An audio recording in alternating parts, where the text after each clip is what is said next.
Après avoir connu un certain succès en produisant La Dernière Maison sur la Gauche aux côtés de Wes Craven, Sean Cunningham cherche à rebondir avec une nouvelle idée. Le triomphe d'Halloween de John Carpenter lui fait l'effet d'un déclic, il veut lui aussi imaginer un concept capable d'attirer les foules. Halloween. À l'époque, Cunningham avait pour habitude de s'amuser à inventer des titres accrocheurs, et l'un d'eux s'est imposé dans son esprit, Vendredi 13. Rien qu'avec ce nom, il était convaincu de tenir un futur carton. Son objectif ne laissait aucune place au doute, réaliser le film le plus terrifiant que le public ait jamais vu. On faisait rien de mal, on a bien le droit de s'embrasser. Pour donner corps à cette intuition, il fait appel au scénariste Victor Miller. Celui-ci se plonge dans l'analyse de La Nuit des Masques afin d'en saisir la mécanique. Sa conclusion est limpide. L'histoire doit s'ouvrir sur un drame passé, isoler un groupe de jeunes dans un décor reculé et châtier ceux qui s'abandonnent au plaisir charnel. L'idée d'un camp de vacances s'impose naturellement, renforcée par la sortie récente de la comédie Meatballs qui se déroulait elle aussi dans une colonie d'été. Le premier traitement de Miller s'intitulait Longue nuit au camp sanglant, mais Cunningham tenait vraiment à son Vendredi 13, bien plus percutant selon lui. Par crainte que le titre soit déjà déposé, il confie à une agence de publicité la création d'un logo spectaculaire, des lettres massives qui fracassent une vitre.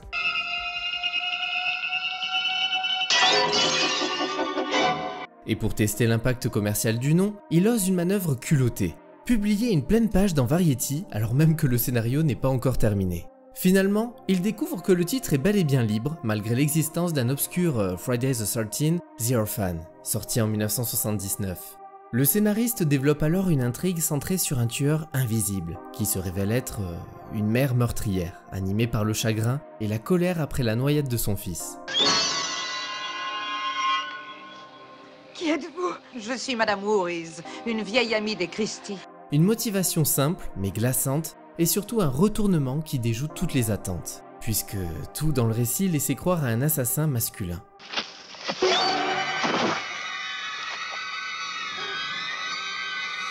Miller boucle son script en juin 1979. Le metteur en scène peut compter sur les investisseurs qu'il avait déjà soutenus pour La Dernière Maison sur la Gauche. Il lui reste à trouver une bande de jeunes comédiens à envoyer à l'abattoir. À New York, il croise Barry Moss, directeur de casting, qui l'aide à constituer son équipe. Très vite, des dizaines d'acteurs se présentent. Parmi eux, Adrienne King, future héroïne du film, qui enchaînait jusque-là des petits boulots. Elle racontera même avoir décroché une apparition dans La Fièvre du samedi soir sans argent, tant elle était déterminée à faire sa place, loin de son emploi alimentaire chez Burger King. Burger King. Grâce à Moss, le casting attire quelques visages notables. On y retrouve Harry Crosby, fils du célèbre Bing Crosby, mais aussi un jeune acteur alors quasi inconnu, Kevin Bacon. Ce n'était que son 4e film, après un rôle discret dans American College. Le choix le plus surprenant reste toutefois Betsy Palmer, comédienne surtout connue pour ses apparitions télévisées bienveillantes et rassurantes. La voir incarner Madame Voorhees, l'assassin du film, relevait presque du contresens. Elle n'accepte d'ailleurs le rôle que pour s'acheter une nouvelle voiture, persuadée que le scénario était insignifiant et que le film passerait inaperçu. La suite lui prouvera combien elle s'était trompée.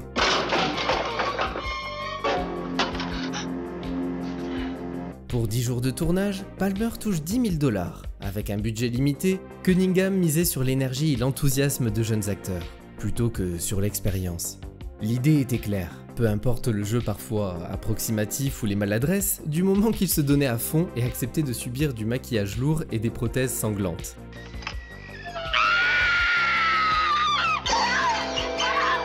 Le tournage démarre en septembre 1979 dans le New Jersey, au camp Nommé Bosco, encore en activité aujourd'hui. L'équipe attend la fin des colonies d'été pour investir les lieux. Froid, pluie, conditions spartiates, rien n'arrête la petite troupe. Pendant 4 semaines, les comédiens découvrent leur destin au compte-gouttes, recevant leurs scènes au fur et à mesure, sans savoir de quoi demain serait fait. Adrienne King comparera plus tard cette expérience à une marche à l'aveugle dans une atmosphère à la fois excitante et déroutante. Pour les effets spéciaux, Sean Cunningham fait appel à Tom Savini, déjà remarqué pour son travail sanglant et inventif sur Zombie de George Romero. C'est lui qui conçoit les moments les plus marquants du long métrage. La hache plantée dans le visage de Marcy, la décapitation de Madame Voorhees, ou encore la scène inoubliable où Kevin Bacon se fait transpercer la gorge par une flèche. Ce dernier effet s'annonçait périlleux. Il ne pouvait être tenté qu'une seule fois. Caché sous le lit, Savini devait actionner une pompe reliée à un tube inséré dans un faux torse en latex pour projeter le sang. Mais la pompe se bloque au moment crucial. Pour sauver la prise, il finit par souffler directement dans le tuyau, propulsant un jet de sang de mouton partout. Un instant à la fois dégoûtant et culte qui illustre bien l'ingéniosité et la débrouille d'une équipe prête à tout. Le tournage du climax exige également une préparation particulière. Betsy Palmer et Adrienne King répètent inlassablement leur affrontement avant de tourner les prises officielles. Comme aucune arme factice n'avait été prévue, elles manipulaient de véritables poêles à frire et autres objets dangereux, en essayant d'éviter les accidents. La scène devait notamment montrer Madame Voorhees giflant la jeune héroïne. Palmer, qui avait choisi d'interpréter son rôle comme une mère dérangée persuadée de protéger les enfants plutôt qu'une simple meurtrière, gardait ses réflexes de comédienne de théâtre. Habituée aux coups réels mais maîtrisés, elle gifle Adrienne pour de bon. Je vais te tuer! Cette dernière, sous le choc, éclate en sanglots. Le metteur en scène doit alors interrompre la scène pour rappeler une règle élémentaire. Au cinéma, on ne frappe pas vraiment ses partenaires. Une fois cette séquence terminée, le réalisateur estime qu'il manque encore un sursaut final pour clore l'histoire. Il demande à Victor Miller d'ajouter un dernier moment de frayeur comme dans le film Carrie, avec sa dernière scène qui a fait sursauter tous les spectateurs. C'est ainsi qu'est tournée la scène au bord du lac, avec Adrienne King contrainte de plonger dans une eau glaciale, malgré serviettes et chauffage autour du plateau. L'apparition du jeune Jason, sous la forme d'un enfant difforme, souffrant d'hydrocéphalie, ne figurait pas dans le script initial. L'idée est née de Sean Cunningham et de Tom Savini. L'atmosphère du film doit aussi beaucoup à la musique d'Harry Manfredini. Celui-ci opte pour une règle simple mais efficace. La musique ne doit retentir que lorsque le tueur est vraiment là. Mais comme Madame Voorhees n'apparaît qu'à la toute fin, il fallait inventer un motif capable d'évoquer sa présence invisible. L'inspiration lui vient d'un plan où Betsy Palmer murmure « Killer Mommy ». Killer Mommy. Killer. Il isole les sons « K » et « Ma », puis les enregistre avec un effet d'écho grâce à une machine appelée Echoplex. Le résultat est ce chuchotement inquiétant, devenu une signature sonore indissociable de la saga. Une fois la post-production achevée, le film est montré à des distributeurs. Les projections test provoquent une pluie de sursauts dans la salle au point de convaincre immédiatement les acheteurs. Une véritable guerre d'enchères éclate entre Paramount, la Warner et United Artists. Paramount l'emporte avec une offre d'1,5 million de dollars et décide d'une sortie nationale. Un pari totalement inédit pour une production indépendante. À sa sortie le 9 mai 1980, Vendredi 13 se fait pourtant massacrer par la critique. Roger Ebert, figure respectée aux États-Unis, qualifie Cunningham de créature méprisable et révèle même l'identité du tueur, brisant l'effet de surprise. Il encourage ses lecteurs à se plaindre directement auprès de la Paramount dans l'espoir de décourager les spectateurs. Mais en fait, le public, il s'en fout complètement. Avec un budget d'à peine 550 000 $, le film en rapporte plus de 59 millions à travers le monde. Le succès est tel qu'une suite est immédiatement lancée malgré le torrent de critiques négatives. Friday the 13th. Part 2. Avec le recul, beaucoup soulignent les faiblesses de l'œuvre. Intrigue minimaliste, personnages caricaturaux, dialogue plat, mise en scène peu inventive, mais d'autres rappellent que son rythme soutenu et ses meurtres graphiques, aussi courts soient-ils, frappent fort et maintiennent la tension. Revu aujourd'hui, le film peut sembler daté, avec des scènes bavardes qui cassent l'élan, mais il conserve une atmosphère brute et une efficacité viscérale. Oh, qui est là?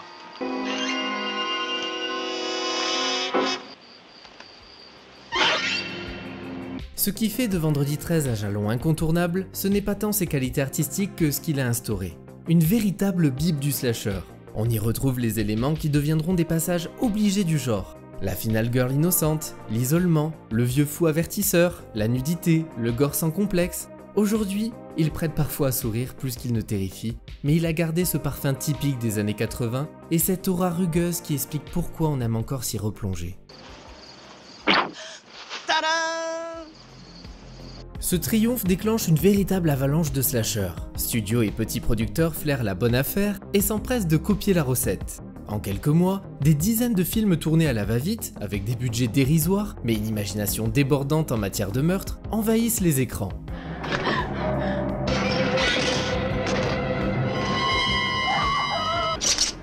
But you're dead wrong.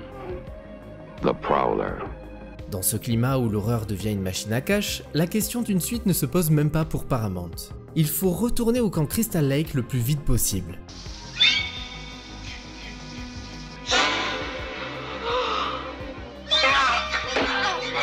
Sean Cunningham, en revanche, ne partage pas cet enthousiasme. Pour lui, l'histoire est terminée. Presque tous les personnages sont morts et relancer l'intrigue n'aurait aucun sens. Frank Mancuso, président de la Paramount, envisage alors une autre voie. Son idée est audacieuse, faire de Vendredi 13 une anthologie, où chaque nouvel opus raconterait une histoire différente tout en conservant le titre comme une bannière.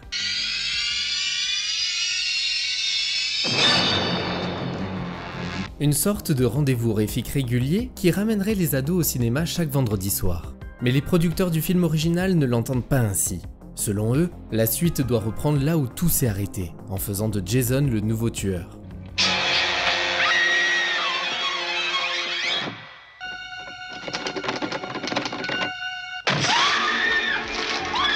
Ce qui n'était qu'un simple sursaut final devient donc le cœur du scénario. Victor Miller, tout comme Cunningham, désapprouve cette direction, mais le studio confie finalement l'écriture à Ron Kurz. Sa proposition est d'une simplicité désarmante. Jason n'est jamais mort noyé, il a survécu dans les bois, isolé du monde pendant toutes ces années. Un concept bancal puisque la question demeure, si Jason avait survécu, pourquoi n'est-il jamais revenu vers sa mère? Devant cette pirouette scénaristique, Cunningham préfère se retirer du projet. La mise en scène est confiée à Steve Miner, déjà présent sur le premier film en tant qu'assistant. Le choix est logique car Paramount va aller vite. À peine 4 mois après la sortie du premier opus, la suite est mise en chantier sous le titre de travail Jason. Adrienne King, l'héroïne du premier film, est rappelée. Mais l'actrice vit alors une épreuve terrifiante. Depuis la sortie de Vendredi 13, elle est victime d'un harcèlement intense. Pendant 1 an et demi, un inconnu la suit, la menace et parvient même à pénétrer dans son intimité. Sous la porte de son appartement, elle découvre des polaroïds inquiétants montrant ses repas, ses sorties, ses gestes du quotidien. Et pourtant, elle habite dans un immeuble sécurisé de New York. Ce n'était pas un fan obsédé par l'horreur, mais un homme instable qu'il avait associé à une figure de son passé. Une expérience aussi incompréhensible que traumatisante. Pour fuir ce cauchemar, elle tente de s'installer à Los Angeles, mais l'homme la retrouve. Elle finit par quitter le pays et s'exiler à Londres le temps que son harceleur soit enfin arrêté. Marquée à vie, elle choisira de ne plus jamais accepter de rôle principal. Elle accepte toutefois une courte apparition au début de Vendredi 13 partie 2. Mais son retour sur le plateau se déroule dans une atmosphère étrange. Aucun scénario ne lui est remis. Elle découvre que le film est déjà presque terminé et qu'on attend simplement quelques scènes d'elle. On lui demande de s'allonger dans un lit pour simuler un cauchemar. Non.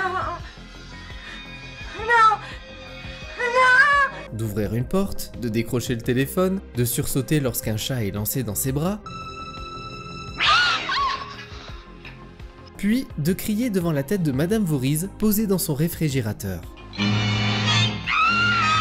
Sa mort est tournée rapidement en quelques prises. Lors de la première tentative, le pic à glace utilisé se bloque et manque de la blesser, forçant l'équipe à refaire la scène. Pour accentuer l'impact final, l'image sera accélérée en post-production.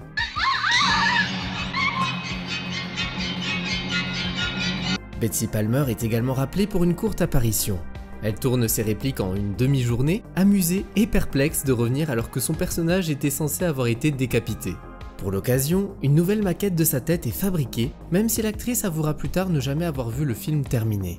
Côté maquillage, Tom Savini refuse de revenir, jugeant absurde l'idée de ressusciter Jason. Déjà engagé sur Carnage, il passe la main. Stan Winston est brièvement recruté, mais doit abandonner pour des raisons d'agenda. C'est finalement Carl Fullerton qui hérite de la tâche. Il conçoit le tout premier visage de Jason, une créature déformée, couverte de barbe et de cheveux longs. Viens ici, ma petite. Mais pour la majeure partie du long métrage, l'équipe choisit une solution radicalement simple. Dissimuler son visage sous un sac de jute, un accessoire qu'il aurait facilement pu trouver dans les bois. Sandra.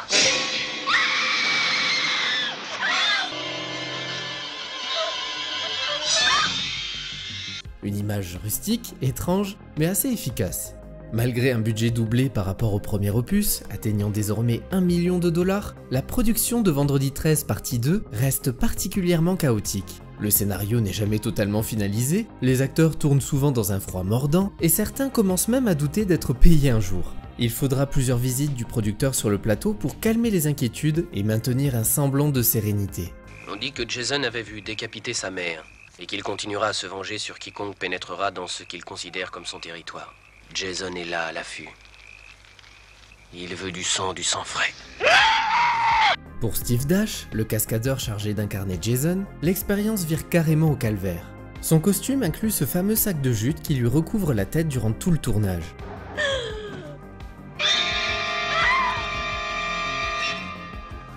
Problème, le tissu l'irrite, lui rentre dans les yeux et le prive d'air frais. L'équipe tente d'improviser une solution en collant du ruban adhésif autour de ses paupières afin de limiter les frottements. Très mauvaise idée, la colle lui brûle la peau.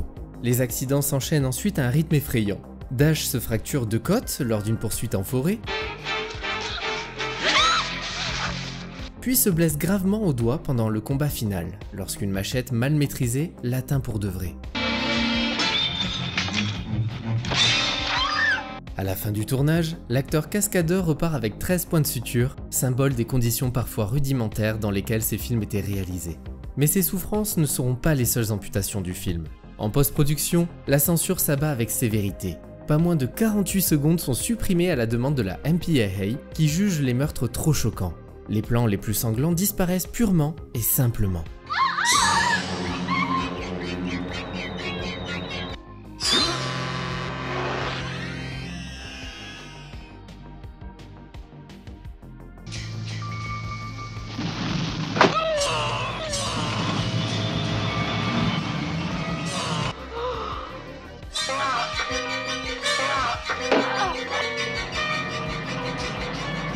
Par contre, 2 autres coupes surviennent pour des raisons très différentes. La première concerne une scène de nudité impliquant Martha Cooper. Les producteurs découvrent que l'actrice n'a que 16 ans au moment du tournage et ordonnent immédiatement la suppression des images. La seconde touche au plan final, initialement conçu comme un clin d'œil macabre, littéralement. La tête décapitée de Madame Voorhees devait sourire et cligner de l'œil à la caméra. Mais Steve Miner, réalisant à quel point l'effet frôlait le ridicule, décide de l'abandonner. Avec le recul, ce choix apparaît comme une bénédiction. Ce gag aurait probablement ruiné la dernière impression du film. Sorti en France sous le titre Le Tueur du Vendredi, le film arrive dans les salles américaines le 1er mai 1981. S'il ne réédite pas l'exploit financier du premier volet, il rapporte tout de même plus de 21 millions de dollars rien qu'aux États-Unis. Un score largement suffisant pour convaincre Paramount que Jason a encore de beaux jours devant lui. Les bases d'une saga sont posées et un 3e chapitre est déjà en marche. Join Jason in the woods on his day, if you dare. Friday the 13th, part 3 in Super 3D.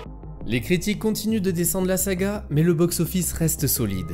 Et pour le studio, il est clair qu'il tient une poule aux œufs d'or. Plusieurs pistes sont alors explorées pour imaginer un 3e volet.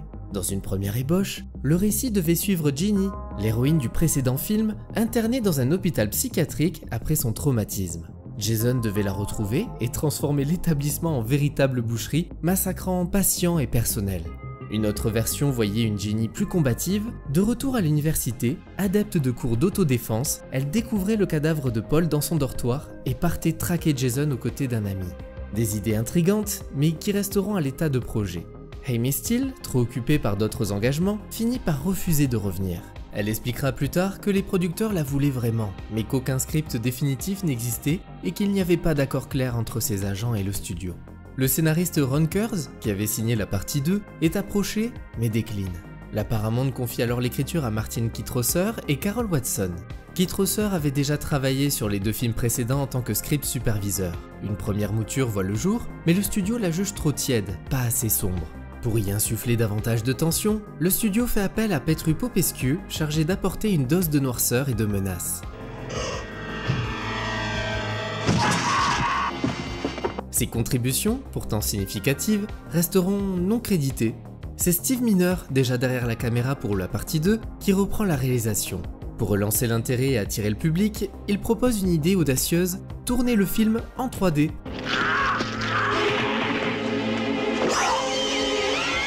Le studio, flairant le filon, accepte immédiatement. L'objectif est clair, surfer sur une nouvelle mode et offrir une expérience inédite, où les meurtres jailliraient littéralement au visage des spectateurs. L'idée vient de Martin Sadoff, superviseur des effets 3D et grand amateur de hockey. Paramount loue alors des caméras spéciales, tout en développant parallèlement un objectif exclusif pour se démarquer. L'investissement est colossal. Près de 15 millions de dollars, une somme énorme pour un slasher. Mais la pression est immédiate. Si les effets 3D paraissent ratés ou ridicules, le film ne sortira tout simplement pas. L'ambiance sur le plateau devient rapidement tendue. Le tournage débute en mars 1982 et s'étend jusqu'au mois de mai, en Californie. C'est la première fois que la saga quitte la côte Est. Pour l'occasion, une maison, une grange et même un lac sont spécialement construits sur place. La bâtisse restera debout jusqu'à sa destruction dans un incendie en 2006.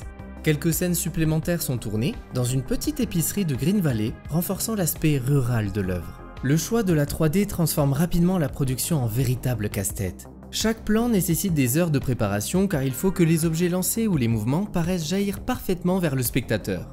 Les acteurs doivent multiplier les prises jusqu'à obtenir le résultat idéal. Larry Zerner, qui incarne Shelly, se souvient qu'on lui répétait sans arrêt « Frappe la caméra » lorsqu'il devait lancer un portefeuille en direction de l'objectif. Après la 10e prise, l'ordre s'était même transformé en un excédé « Frappe la caméra, connard !» Tracy Savage, une autre actrice du film, confirmera plus tard que dans cette production, le jeu passait clairement au second plan. La seule véritable priorité, c'était l'effet 3D.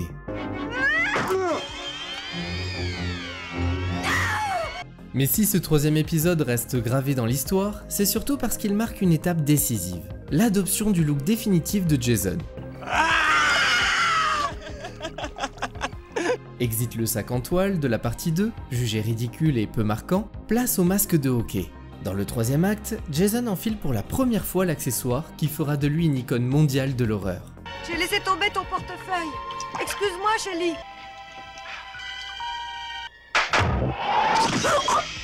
Ce choix, pourtant, est né du hasard. Comme je l'ai dit juste avant, le superviseur des effets 3D est un grand fan de hockey, et il avait apporté son propre masque pour effectuer quelques tests caméra. Steve Miner adore l'idée, mais trouve le modèle trop petit.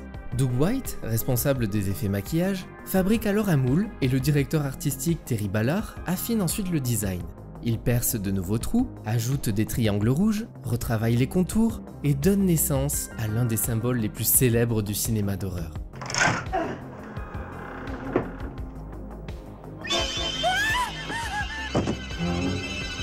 Pour incarner Jason, la production fait appel à Richard Brooker, un ancien trapéziste britannique choisi pour sa carrure impressionnante. Sous son masque, il doit porter 2 types de prothèses.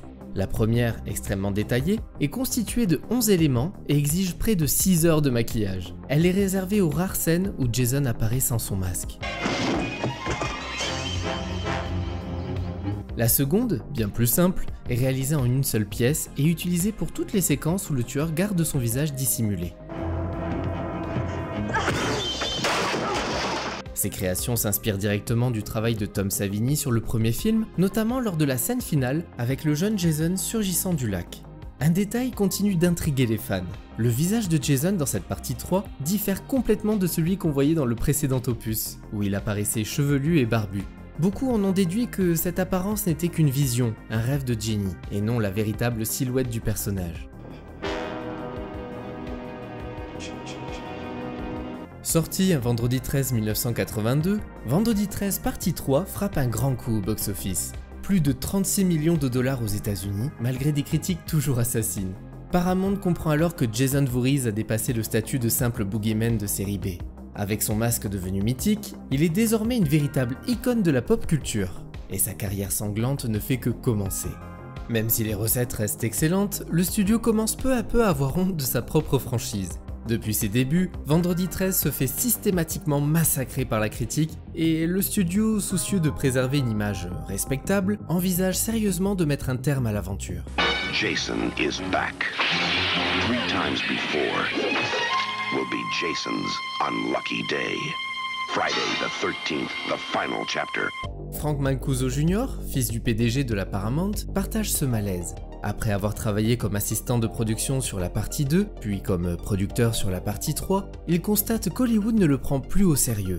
Aux yeux de l'industrie, son nom reste associé à une série jugée vulgaire et racoleuse. Fatigué et désireux de passer à autre chose, il prend une décision radicale. Jason Voorhees doit mourir, et pour de bon. C'est ainsi que germe l'idée de présenter ce 4e volet comme le chapitre final. Mancuso Jr. est persuadé que cette annonce attirera le public en masse, tout en permettant à Paramount de clore dignement une saga encombrante. Et il n'a pas tort. Au début des années 80, la vague des slashers commence déjà à perdre de son souffle. Quoi de mieux qu'une fin définitive pour susciter la curiosité et donner au public le sentiment d'assister à un événement? Steve Miner, qui avait déjà dirigé les 2 films précédents, refuse de rempiler. Les producteurs se tournent alors vers Joseph Zito, connu pour Rosemary's Killer, un slasher d'une brutalité graphique qui avait marqué les amateurs du genre. Zito commence par décliner, prétextant qu'il n'est pas scénariste. Mais lorsque le studio lui propose un double salaire, pour la réalisation et pour l'écriture, il change d'avis. En réalité, il détourne cette rémunération supplémentaire pour engager en secret Barney Cohen, qui se chargera d'écrire le véritable scénario. Leur méthode de travail est pour le moins singulière. Chaque soir, Zito passe 1 heure au téléphone avec Phil Scudry, l'un des financiers historiques de la saga basé à Boston. Ensemble, ils brainstorment sur l'histoire. Le lendemain, Zito retrouve Cohen dans un appartement new-yorkais et ce dernier transforme les idées de la veille en pages de script. Les nouvelles pages sont aussitôt envoyées à Scudry, qui rappelle dans la foulée pour donner son avis. Officiellement, Barney Cohen restera seul crédité au scénario, mais cette drôle de tambouille créative lui causera quelques frictions avec la Writers Guild of America. Le tournage débute en octobre 1983, marqué par le grand retour de Tom Savini aux effets spéciaux. Le maquilleur, qui avait donné vie au jeune Jason dans le premier film, accepte de revenir pour cette fois l'enterrer définitivement. En clin d'œil à son travail, les auteurs imaginent un nouveau personnage, le jeune Tommy Jarvis, passionné de masques et de maquillage, directement inspiré par Savini lui-même. Le rôle est confié à Corey Feldman, enfant acteur déjà prometteur, dont l'interprétation marquera durablement la franchise.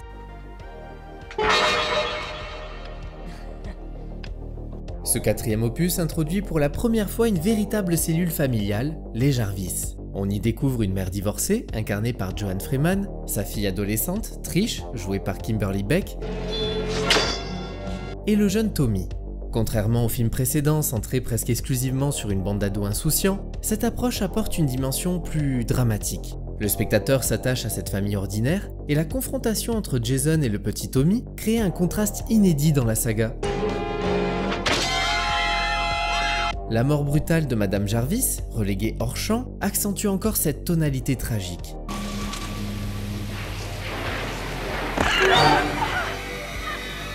Autre nouveauté, pour la première fois, 2 survivants échappent au massacre, Trish et son frère. Et surtout, un enfant fait partie des rescapés.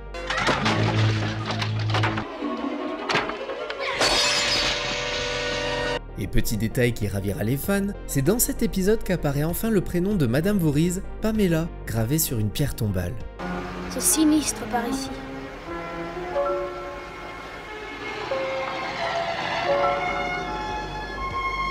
Mais côté cohérence, la saga reste égale à elle-même. Le visage de Jason change encore une fois d'un film à l'autre sans la moindre explication.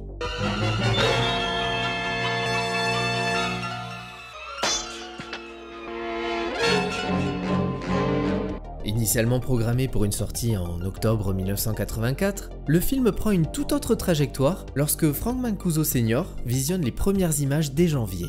Confiant dans le résultat, il décide de bouleverser le calendrier et d'avancer la sortie à avril 1984 afin de profiter d'une fenêtre laissée vacante.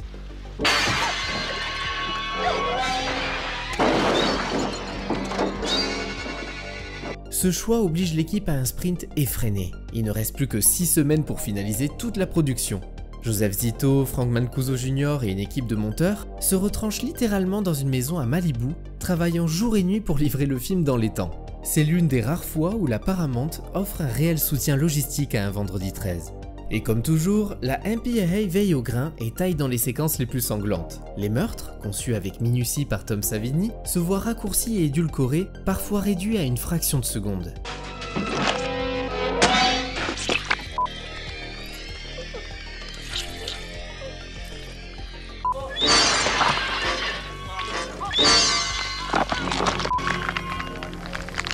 Malgré ses coupes, Vendredi 13 chapitre final sort en salle et surprend par son succès. Avec un budget modeste, il rapporte près de 33 millions de dollars au box-office américain. Our next movie is Friday the 13th, the final chapter, an immoral and reprehensible piece of trash that sold more tickets on its opening weekend than any other movie so far in 1984, and that is a very, very depressing commentary. It really makes me sad to think of all those moviegoers spending $4.50, $5, most of them teenage kids, sitting there watching this sad, cynical, depressing movie. Now, needless to say, Paramount Studios, the distributor of this film, didn't authorize any clips of the film for use on television. They like to make the money, but maybe they're a little bit ashamed of the movie. They like to hide it from critics like ourselves. But wait a minute, see, the thing is they made the first one. Okay. I thought it was horrible. The first one was horrible. Then they made the second one. Yeah. Then they made the third one, And 3D. Then they made this one. By now, all it is the teenagers go to Crystal Lake and they're killed. La Paramount a atteint son objectif, Jason est vaincu et la saga est officiellement close. Enfin, du moins en apparence.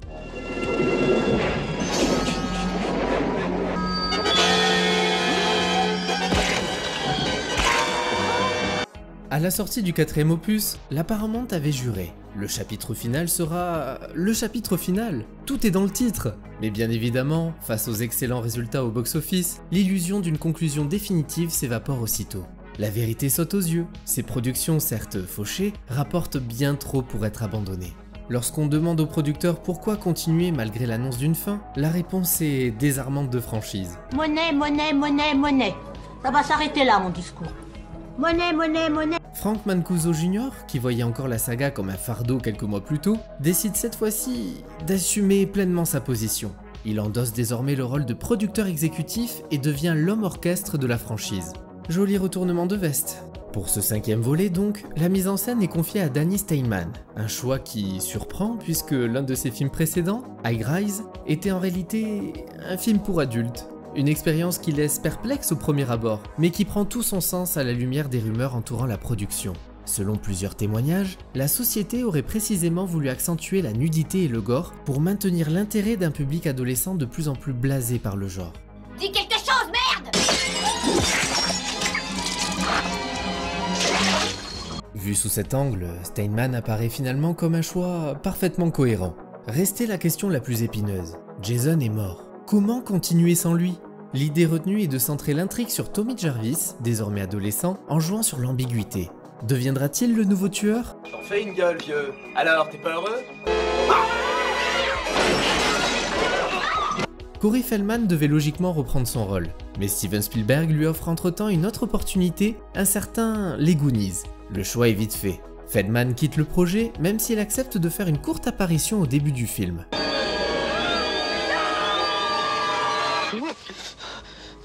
Le rôle principal est alors confié à John Shepherd, chargé d'incarner un Tommy tourmenté et brisé par son passé.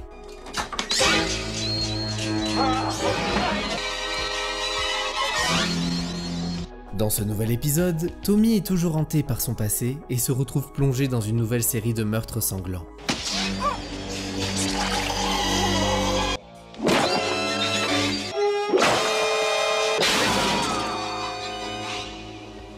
Le tueur porte le masque de Jason, mais un détail trahit l'imposture. Les triangles du masque sont bleus et non rouges comme d'habitude.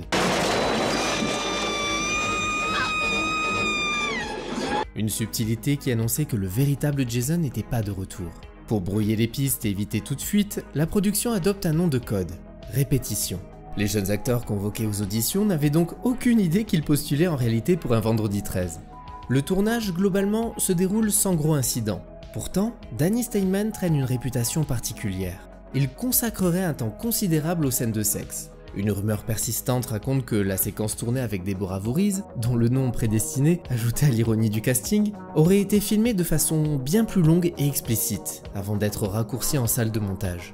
Frank Mancuso Jr. aurait même trouvé l'ensemble tellement tendancieux qu'il aurait qualifié Steinman de pervers, allant jusqu'à décrire le film comme un porno soft. Des années plus tard, Deborah Voorhees elle-même remettra les choses en perspective. Selon elle, la scène d'amour n'a jamais été tournée de façon graphique, tout relevé de la suggestion et des cadrages. Elle décrit Steinman comme un réalisateur attentif et respectueux, soucieux de toujours la mettre à l'aise. Mais l'ironie du destin la rattrape. Reconvertie en enseignante après sa carrière d'actrice, elle sera licenciée lorsqu'on découvrira son rôle dans le chapitre 5, simplement parce qu'elle y apparaissait seins nus.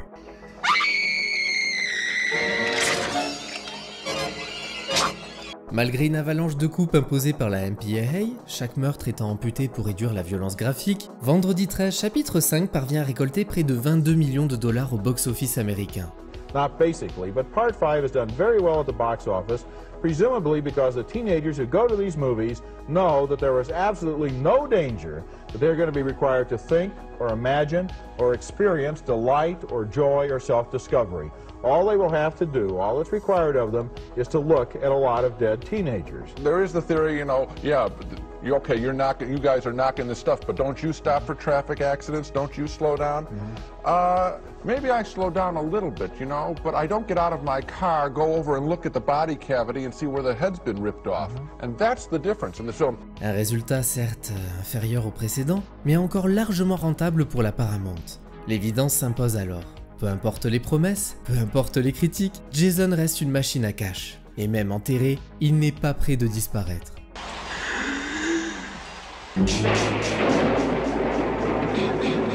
Après ce 5e opus, une grande partie du public est furieuse. Les spectateurs ont le sentiment d'avoir été dupés. Venus en salle pour voir Jason, ils se sont retrouvés face à une pâle imitation. Tiens, ça me rappelle un certain Halloween ça. Les critiques, elles, s'en donnent à cœur joie, et le studio comprend vite que la saga vacille. Frank Mancuso Jr., désormais garant de la saga, décide de réagir. Et son objectif est clair, redorer l'image de la série et ramener Jason, le vrai. Le choix du réalisateur se porte sur Tom McLoughlin. Ce dernier s'était fait remarquer avec le film d'horreur One Dark Night, mais il était surtout connu à Hollywood pour avoir écrit de nombreuses comédies. Cette double casquette intrigue Mancuso, qui y voit une opportunité. Un metteur en scène capable d'apporter à la fois de la noirceur et un second degré assumé. C'est une blague! C'est une blague! McLoughlin reçoit carte blanche, avec une seule consigne, ressusciter Jason.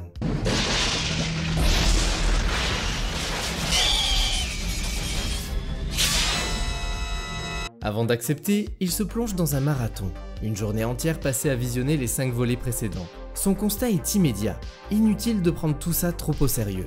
Pour lui, la clé est de renouveler la formule en y injectant humour, autodérision et référence, tout en respectant les codes du slasher.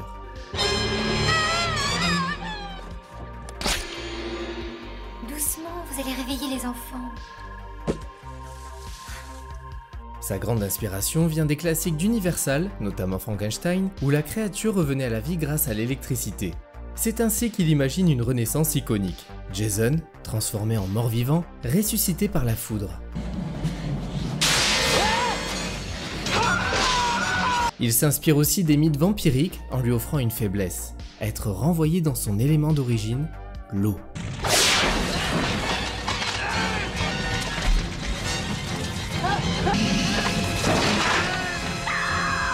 Son ambition est d'élargir le ton de la saga. Vendredi 13 chapitre 6 devient un cocktail d'horreur gothique, d'action et de comédie noire, ponctué d'innombrables clins d'œil. Une petite Nancy fait des cauchemars en référence à Freddy Krueger. Bonne nuit. Alors, à demain matin. Un panneau routier indiquant Cunningham en hommage au créateur de la saga, un shérif évoquant la ville de Carpenter, clin d'œil évident à John Carpenter. Le mieux que je puisse faire, c'est d'appeler le poste de Carpenter pour qu'il les recherche. Et même une ouverture façon James Bond, où Jason surgit dans le viseur pour transpercer l'écran comme 007. Le film pousse aussi l'autodérision plus loin que jamais.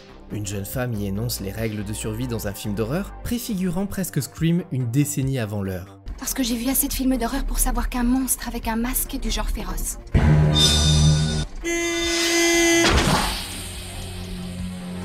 Quant au fossoyeur, il brise carrément le 4e mur pour s'indigner de l'absurdité de déterrer Jason. Je m'y ferai jamais à ce goût étrange qu'ont les gens pour se distraire.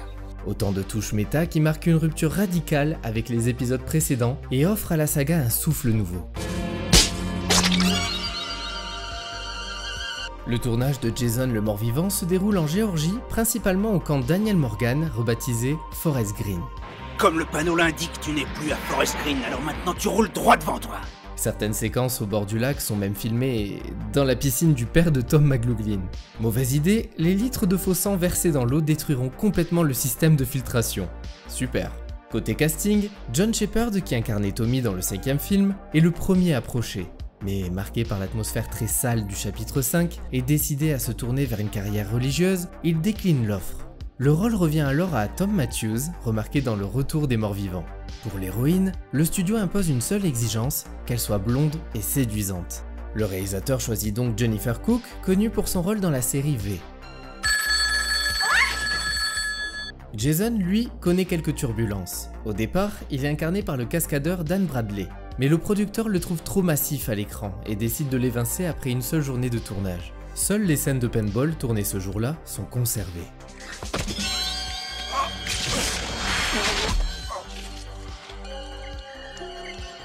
Le rôle est ensuite confié à C.J. Graham, ancien militaire devenu gérant de restaurant, repéré par hasard lors d'un spectacle où il incarnait justement Jason sur scène. Sa stature impressionnante convainc immédiatement la production et il devient l'un des interprètes emblématiques du tueur.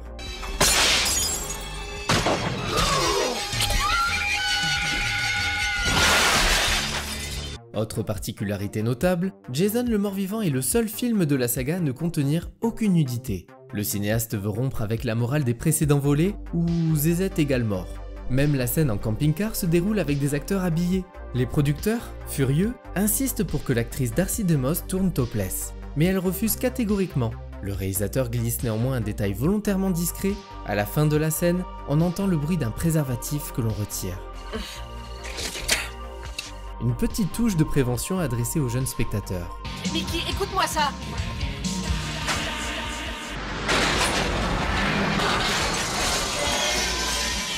À l'origine, le metteur en scène avait imaginé une conclusion beaucoup plus mystérieuse. On devait y découvrir Elias, le père de Jason, au cimetière, laissant entendre qu'il savait que son fils était revenu d'entre les morts. Mais le studio refuse, craignant d'avoir à développer cette intrigue par la suite. Créer une histoire, ça ne va pas ou quoi? Le réalisateur tourne même 3 fins alternatives. Dans l'une, le masque de Jason flotte à la surface du lac, tout simplement. Dans une autre, un policier enfermé dans une cellule voit soudain la porte s'ouvrir brutalement. Mais toutes sont rejetées car trop ambiguës. La fin retenue est bien plus explicite. Jason, enchaîné au fond du lac, rouvre soudain l'œil, annonçant que le cauchemar est loin d'être terminé. Comme toujours, la censure frappe fort. Le film contenait initialement 13 meurtres, clin d'œil évident au titre, mais les producteurs demandent à McLoughlin d'en ajouter encore plus. Le compteur final grimpe donc à 16, incluant la mort du fossoyeur et celle d'un jeune couple massacré lors d'un pique-nique nocturne. Sorti le 1er août 1986, Jason le mort-vivant engrange environ 19,5 millions de dollars aux États-Unis. Un résultat inférieur au précédent volet, mais suffisant pour relancer la saga sur de nouvelles bases. Jason n'est plus qu'un simple psychopathe, il est désormais un mort-vivant indestructible, figure gothique et surhumaine. Sa légende ne fait que s'amplifier. Qu'est-ce que t'en dis? Je dis qu'on est dans la merde. À ce stade, la saga commence sérieusement à montrer des signes d'essoufflement. Chaque nouveau film rapporte un peu moins que le précédent, tandis qu'une autre franchise explose au box-office, Les Griffes de la Nuit. Non. Freddy Krueger est partout. Il envahit l'imaginaire collectif et attire toujours plus de spectateurs avec son humour macabre et ses mises à mort spectaculaires. Rapidement, l'idée d'un crossover entre Jason et Freddy se met à circuler. La Paramount et New Line Cinema engagent même des discussions. L'accord envisagé aurait vu Paramount conserver la distribution nationale, tandis que New Line Cinema aurait pris en charge l'international. Mais faute de compromis, le projet reste lettre morte, du moins jusqu'en 2003, avec Freddy contre Jason. En attendant, il faut absolument trouver une nouvelle direction pour relancer l'intérêt. Plusieurs pistes sont mises sur la table. Barbara Sachs, productrice associée, imagine un scénario où un promoteur immobilier couvrirait les meurtres de Crystal Lake afin d'y construire un complexe résidentiel. Une approche qui flirtait presque avec la satire sociale, mais l'idée est rejetée. Finalement, c'est le scénariste Darryl Aney qui propose un concept jugé plus audacieux. Et si, au lieu de la traditionnelle Final Girl, l'héroïne possédait des pouvoirs de télékinésie? Un Jason contre Carrie qui permettrait de rafraîchir la formule, en opposant le tueur indestructible à une adolescente dotée de capacités surnaturelles.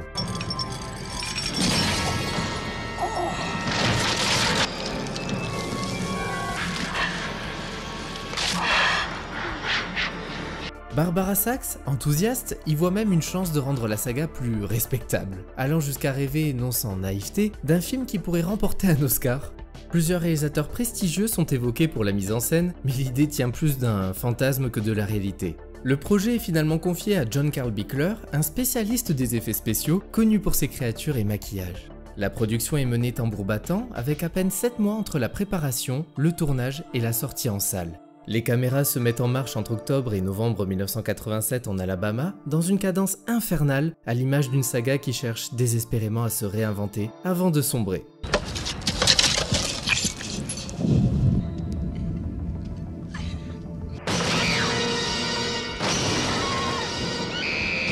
Ce 7e chapitre, sorti en France sous le titre d'Un nouveau défi, marque une étape importante dans l'histoire de la saga, l'arrivée de Ken Hodder, qui deviendra indissociable du rôle de Jason Voorhees. A l'origine, c'est C.J. Graham, interprète du tueur dans la partie 6, qui devait reprendre le masque. Mais John Carl Bickler, fasciné par la puissance physique et la présence inquiétante de Ken Hodder, préfère miser sur lui. Les deux hommes s'étaient rencontrés sur le tournage du film Prison, où Hodder s'était distingué par son implication extrême. Pour accentuer la pourriture de son personnage, il avait lui-même proposé de cracher des asticots vivants. Séduit par cette dévotion, Bickler décide qu'il est l'homme idéal pour incarner Jason. Un choix qui marquera la franchise. Hodder sera le visage officiel du tueur pendant 4 films consécutifs, un record jamais égalé. Et il ne se contente pas de porter le masque, il redéfinit Jason par sa démarche lourde, ses fortes respirations et son jeu corporel unique. Tu as changé d'avis ou quoi? Ça?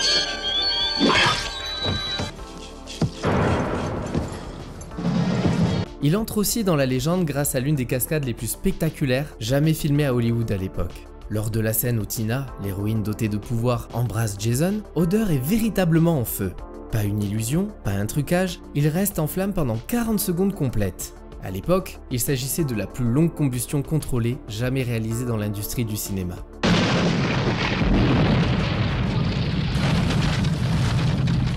Mais si la performance de l'acteur force l'admiration, le film, lui, est mutilé par la censure, encore une fois. La MPAA, déjà réputée pour sa sévérité envers les slashers, se montre ici impitoyable. Presque toutes les mises à mort sont tronquées, charcutées au montage, au point qu'Un nouveau défi est considéré par les fans comme l'épisode le plus censuré de la franchise.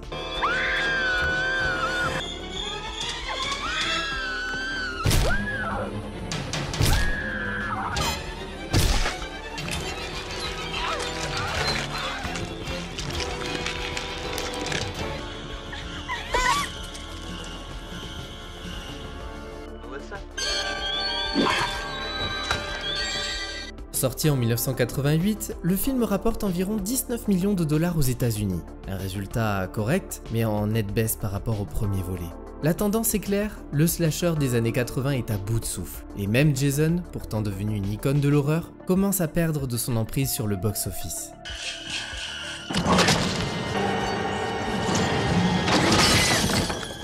Après cet échec relatif, Vendredi 13 commence à donner des signes de grande fatigue. Paramount sent que la formule s'épuise et cherche une manière de relancer la machine. John Carl Bickler suggère un retour de Tina, cette fois après un séjour en hôpital psychiatrique pour un nouvel affrontement avec Jason. Lara Park Lincoln, l'actrice elle-même, prend les devants avec son mari. Elle rédige un scénario où Tina devient psychologue, tentant d'aider de jeunes filles en difficulté. Mais le studio ne veut plus recycler le passé. Il faut du neuf, un vrai coup de fouet. Le studio confie alors les rênes à Rob Eden, un jeune scénariste et réalisateur pour qui ce sera le premier long métrage. Ancien employé des studios d'Universal, Eden est persuadé que l'avenir de la franchise passe par une idée simple mais radicale, sortir Jason de son sempiternel Crystal Lake. La chose la plus intelligente à faire, c'est de le sortir de ce stupide lac, expliquera-t-il plus tard. Dans ses premières notes, il imagine un huis clos maritime, sombre et oppressant. Jason tapit dans les entrailles d'un paquebot, traquant ses proies dans des couloirs étroits avec une ambiance étouffante qui rappelle Alien.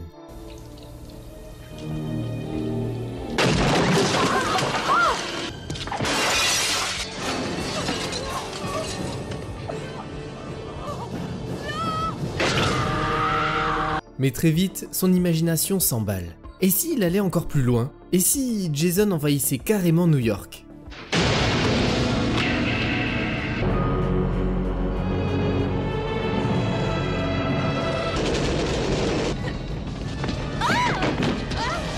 Dans ses idées les plus folles, on le voit traverser Times Square, escalader la Statue de la Liberté, se battre sur le pont de Brooklyn, etc. Un programme démesuré qui aurait transformé Jason en véritable attraction urbaine. La Paramount est intriguée, mais vite rattrapée par la réalité. Tourner la majeure partie d'un film à New York coûterait une fortune, bien au-delà du budget habituel des Vendredi 13. Eden doit donc trouver un compromis. Le scénario fusionne finalement ces deux concepts. Une première partie confinée sur un bateau, puis une arrivée à Manhattan pour le dernier acte. Le tournage débute en avril 1989 avec un budget record pour la franchise, 5 millions de dollars. Une somme considérable comparée aux épisodes précédents. Pourtant, malgré cette enveloppe plus confortable, la promesse d'un carnage en plein cœur de New York va vite se heurter à la réalité budgétaire.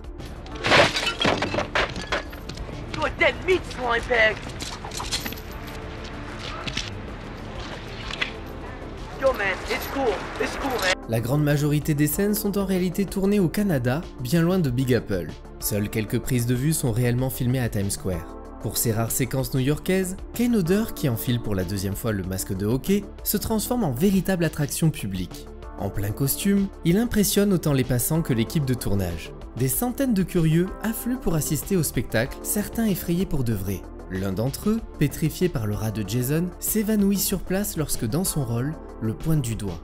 Le scénariste tente d'apporter un élément inédit à la mythologie. Des visions récurrentes du jeune Jason apparaissent. L'idée était de montrer que le traumatisme enfantin du tueur continuait de hanter ses victimes. Mais au lieu de renforcer l'horreur, cette trouvaille contribue surtout à accentuer la confusion d'une saga déjà incohérente sur les origines de Jason. Bon allez, laisse tomber Suzy, ça c'est des histoires. Côté promotion, le studio voit grand. Une affiche choc est lancée. Jason lacérant le célèbre logo I Love New York. Le coup de pub est immédiat, mais provoque un tollé.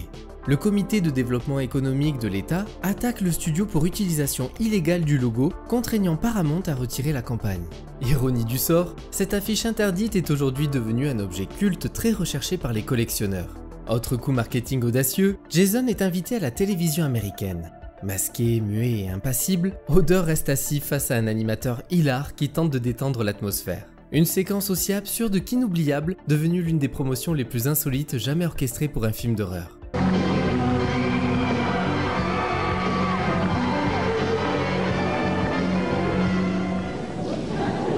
How are you?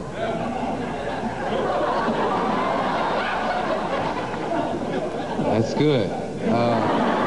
What happened, man? Where did it all begin?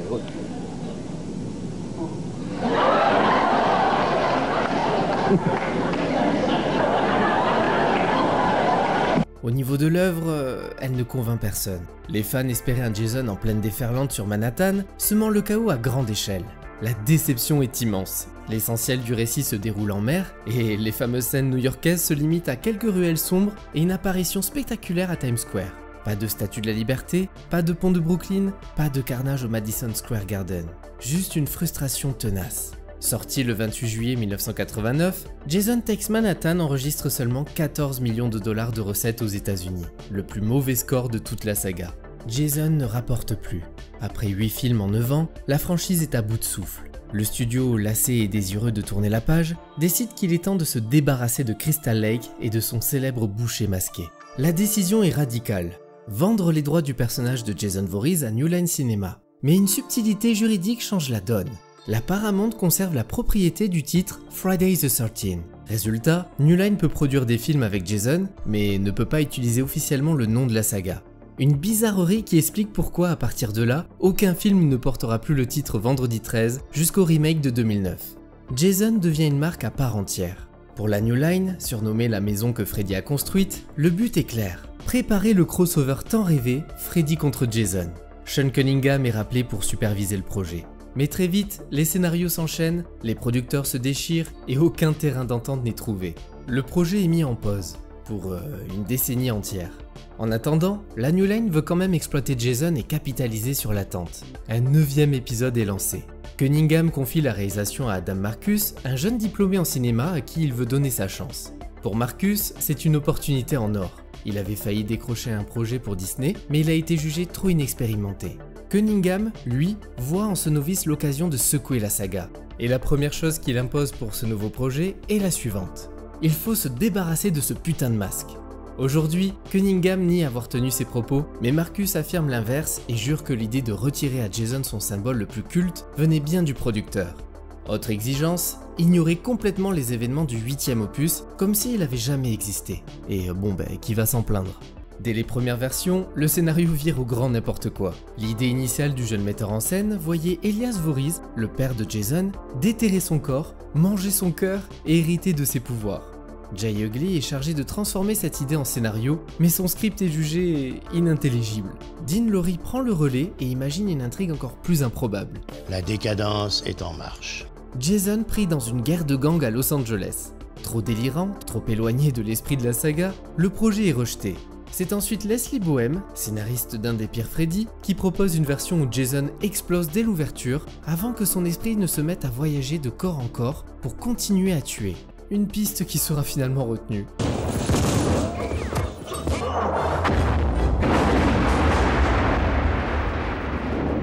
D'autres auteurs comme Lewis Abertani, co-scénariste de House 4, sont sollicités pour écrire certaines séquences, notamment l'ouverture.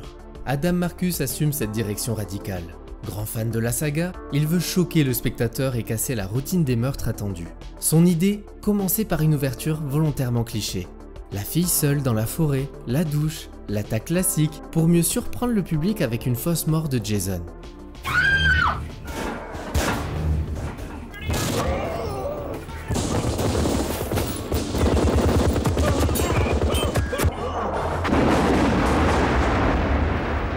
Cette fois, une équipe surgit et pulvérise littéralement le tueur à coups de balles et d'explosifs. Dès lors, Jason disparaît physiquement à l'écran, son essence passe d'un corps à l'autre, transformant ses hôtes en tueurs de substitution. Le tournage débute le 20 juillet 1992 à Los Angeles. Cunningham impose un rythme particulier, filmé à 22 images par seconde au lieu de 24, pour donner une impression plus brutale au mouvement.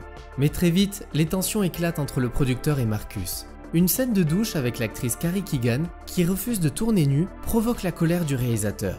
Marcus est évincé du plateau et Sean Cunningham reprend lui-même la mise en scène pour plusieurs jours. Environ la moitié du film est retournée par le producteur, insatisfait du montage initial. Le tournage s'achève début septembre dans un climat très lourd. Pour les effets spéciaux, Cunningham fait appel à KNB, qui livre des maquillages grotesques et organiques, souvent plus gore que ce qui sera montré à l'écran après les fameuses coupes de la MPAA. À sa sortie en 1993, Jason va en enfer déroute totalement le public. Les fans venus voir leur tueur masqué préféré découvrent un film où Jason n'apparaît presque jamais dans son corps. Le box-office plafonne à 15,9 millions de dollars, un résultat très médiocre. Beaucoup considèrent encore aujourd'hui ce 9e opus comme l'un des pires de la saga. Jason goes to hell, the final Friday. Et pourtant, il est devenu culte pour certains détails. Par exemple, on y aperçoit le Necronomicon d'Evil Dead, clin d'œil assumé par Marcus, qui suggère que Pamela Voorhees aurait utilisé ce livre maudit pour ressusciter son fils, faisant de Jason une sorte de monstre issu du même univers que les démons de Sam Raimi. Et enfin, le dernier plan entre dans la légende. Le gant de Freddy Krueger surgit de l'enfer pour emporter le masque de Jason. Une promesse de crossover qui fera patienter les fans encore 10 longues années. Pour éviter que Jason ne tombe dans l'oubli, Sean Cunningham pousse alors un nouveau concept totalement délirant. Envoyer le tueur dans l'espace. L'idée paraît absurde, et elle l'est, mais elle séduit par son côté radical, permettant de sortir enfin des forêts et de Crystal Lake.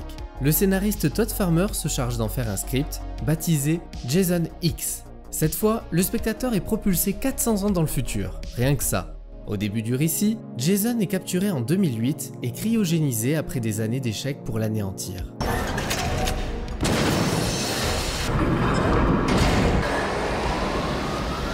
2455, un groupe d'étudiants explorant les ruines de la Terre retrouve son corps et l'embarque à bord de leur vaisseau spatial.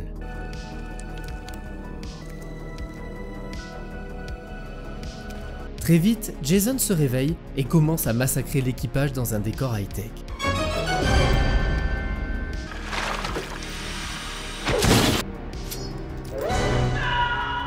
Au fil de l'histoire, Jason est accidentellement régénéré par la technologie futuriste et se transforme en Uber Jason, une créature mi-homme mi-cyborg encore plus indestructible et ridicule que jamais.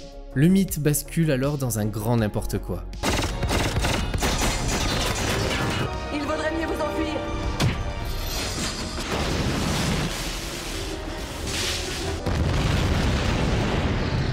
La production, elle aussi, est chaotique.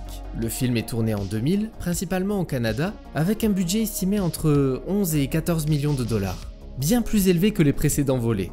Pour la première fois, un épisode entier est tourné en 35 mm, puis transféré en numérique, une technique encore plus expérimentale à l'époque.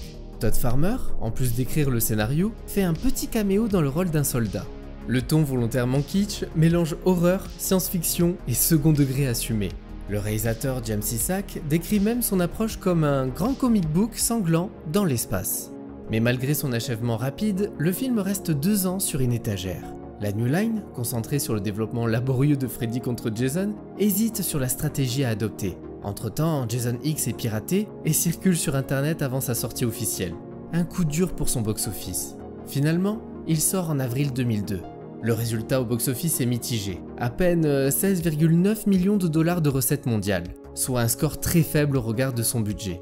Les critiques sont catastrophiques. Aux États-Unis, la presse le démonte en bloc, accusant le film de ringardise et de sombrer dans la parodie involontaire. Avec le recul, Jason X est devenu un nanar culte. Ses dialogues improbables, son ambiance de science-fiction fauchée et ses meurtres délirants lui ont offert une deuxième vie auprès des amateurs de série B.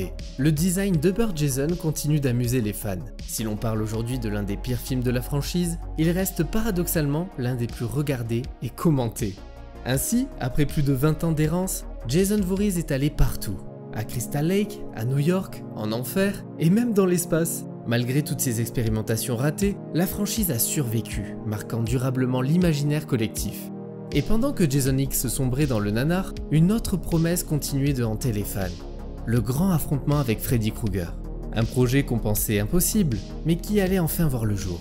Et j'en ai fait une petite rétrospective si vous voulez la voir.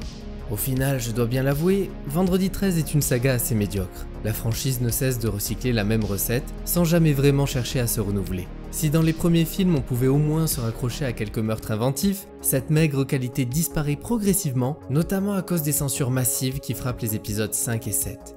À partir de là, la série n'a même plus le droit de proposer des scènes horrifiques efficaces, ce qui la rend encore plus fade. Pourtant, au milieu de ce bordel, 2 films sortent du lot. Le 6e reste de loin le plus abouti, parce qu'il assume totalement le côté fun et presque parodique de la saga. Jason y est ramené d'entre les morts comme un véritable monstre invincible et le ton plus léger apporte une bouffée d'air frais. L'humour noir, l'énergie de la mise en scène et le rythme soutenu font de cet opus une réussite qui surclasse clairement tous les autres. Le 3e, lui, gagne des points grâce à son climax interminable, haletant et très bien construit. C'est sans doute l'un des moments les plus tendus et efficaces de toute la série et ça suffit à en faire un film plaisant malgré ses défauts. Derrière ces 2 réussites, on retrouve quelques épisodes que je qualifierais de regardables, comme le 2, le 4 et le 7, qui ne révolutionnent rien, mais se laissent suivre. En revanche, difficile de sauver le reste, notamment les 1, 5, 8 et 9, que je trouve vraiment catastrophiques. Oui, même le tout premier. Je sais que c'est devenu un classique, mais honnêtement, je le trouve interminable, plat, avec un climax mal joué et sans grande tension.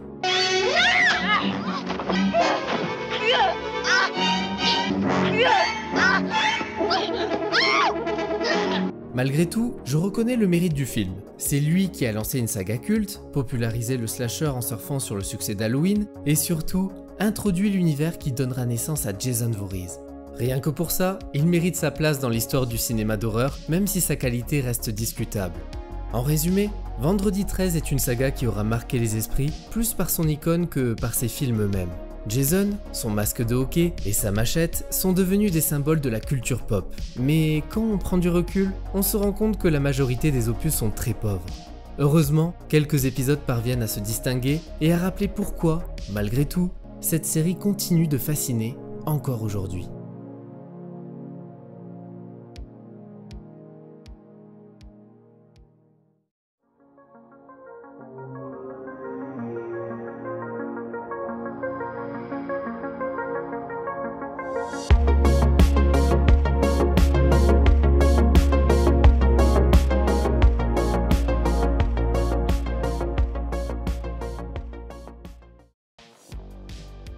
Dans Le Tueur du vendredi, la toute première apparition du tueur est assez particulière. Lorsqu'on voit sa silhouette traverser la rue pour se diriger vers la maison d'Alice, ce n'est pas un cascadeur qui se cache sous le costume, mais Helen Luther, la costumière du film.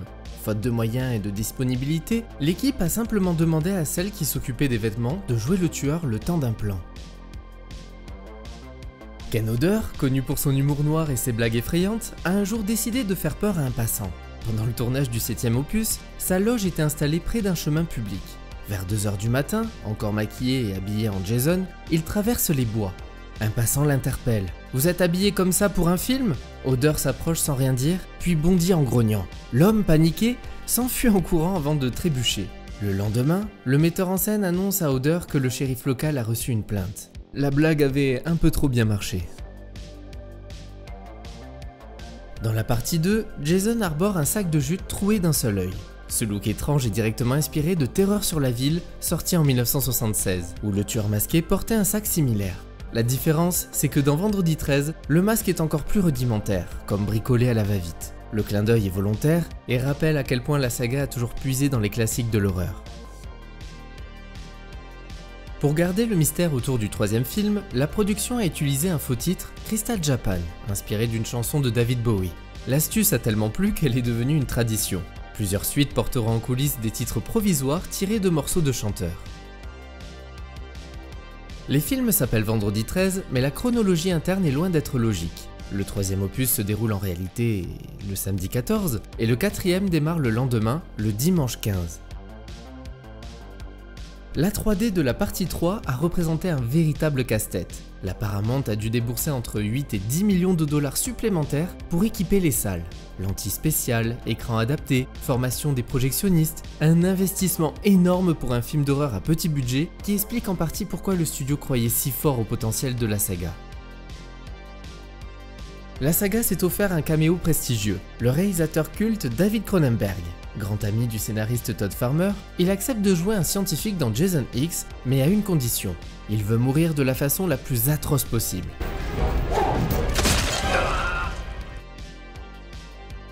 Le metteur en scène de Jason le mort-vivant a expliqué que Kevin Williamson, scénariste de Scream, lui avait confié s'être inspiré de son approche méta pour écrire son film culte. Ironie du sort, McLoughlin avait même été approché pour réaliser Scream dans les années 90.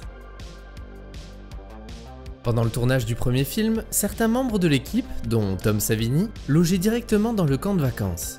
Le soir, ils n'avaient qu'un magnétoscope Betamax et 2 cassettes, Barbarella et Marathon Man. Ils les ont tellement visionnés qu'ils affirment encore aujourd'hui pouvoir réciter les dialogues par cœur. Sur le premier film, la plupart des décors existaient déjà sur place. L'équipe n'a construit que les toilettes et la salle de bain. Mais problème, une seule cuvette fonctionnait vraiment. Résultat, l'équipe a dû nettoyer régulièrement des fausses toilettes. Lorsqu'Alice découvre le corps de Bill empalé par des flèches, l'actrice Adrienne King n'avait pas vu le maquillage avant la prise. Sa réaction de terreur à l'écran n'est donc pas du tout du jeu. C'est un cri spontané, sa vraie peur captée en direct par la caméra. Et justement, en parlant de cette scène, le faux sang utilisé contenait un produit chimique qui a accidentellement brûlé la cornée de l'acteur. Crosby a souffert de douleurs atroces et a mis plusieurs mois à récupérer totalement la vue de cet œil. À la fin du premier film, quand Pamela Voorhees se fait décapiter, on remarque que ses mains paraissent anormalement poilues. L'explication est simple, ce ne sont pas les siennes mais celles d'un cascadeur. Pour réaliser le plan, la fausse tête de Madame Voorhees avait été posée sur son dos pendant que Tom Savini maniait la machette.